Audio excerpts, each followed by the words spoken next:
আজকের দিনটা আমার জন্য ছিল বেন্টো দিন। মানে বেন্টো কেকে মানে এতগুলো আমি বেন্টো কেক বানিয়েছি এই দিনকে। এতগুলো বেন্টো কেক আমি কোনোদিন বানাইনি। টোটাল 5টা কি 6টা বেন্টো কেক বানিয়েছি। আর পরপর তোমাদের সাথে আমি ডিজাইনটাও শেয়ার করছি। একদম সব সিম্পল ডিজাইন ছিল। আর এখানে আমি একটু গড়বড় করে দিয়েছি ডিজাইন নিয়ে।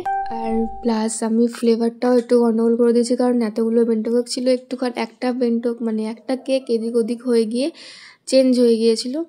তো অন্যজনের বেন্টো কেক মানে ফ্লেভারটা অন্যজনকে আমি দিয়ে দিয়েছিলাম। তো সেটা নিয়ে যে ফ্লেভারটা পেয়েছে অন্য মানে সে তো খুব খুশি, বাট যারটা চেঞ্জ হয়েছে সে একটুখানি আপসেট ছিল। এটা অবভিয়াসলি ব্যাপার যে ফ্লেভার চেঞ্জ হয়ে গেছে, ব্লুবেরি ফ্লেভারটা চেঞ্জ হয়ে গিয়েছিলো। যাই হোক, এখানে আমাকে ডিজাইনও অন্য পাঠিয়েছিল, বাট আমি ভীষণ কনফিউজ ছিলাম, কারণ অনেকগুলো ছবি পাঠিয়েছিল আমাকে। আর আমি জিজ্ঞাসাও করে নিয়েছিলাম, তারপরেও একটা মিসআন্ডারস্ট্যান্ডিং হয়েছিল, যার জন্য আমি ভেবেছিলাম এই ডিজাইনটাই বলেছিল। তো এখানে 4টে কেক এরকমই বানিয়েছি আমি, আর সবগুলো বক্সে প্যাক করে দিয়ে এখানে আমার একটা একটা করে লোগো বসিয়ে দিচ্ছি।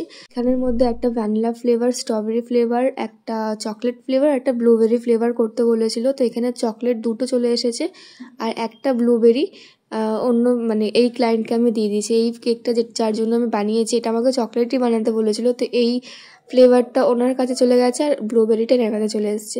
তারপরে বানিয়েছিলাম এটা হচ্ছে ভ্যানিলা ফ্লেভার একটা বেন্টো কেক, যেটা পরের দিনকে নিয়েছে। তারপরে একটা খুব সুন্দর একটা কেক বানিয়েছি, যেটা আমার দিতে ইচ্ছা করছিল না। এত সুন্দর, এত সিম্পল, বাট এত সুন্দর একটা কেক, মানে কি বলবো, আমার মানে খুব মায়া লাগছিল কেকটার প্রতি।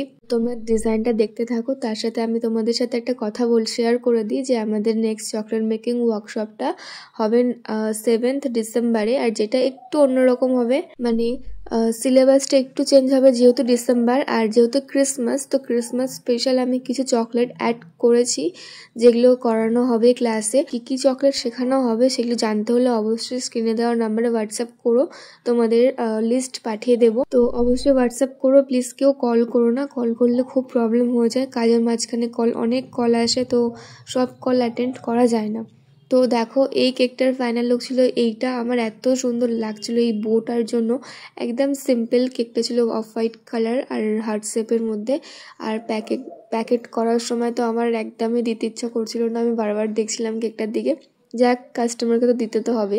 আর এটা একদম প্রথমে বানিয়েছিলাম, সকাল সকাল নিয়েছিল কেকটা, রেড ভেলভেট ছিল, 1/2 পাউন্ডের। তো আজকের ভিডিওটা কেমন লেগেছে অবশ্যই কমেন্টে জানিও। আজকের জন্য টাটা।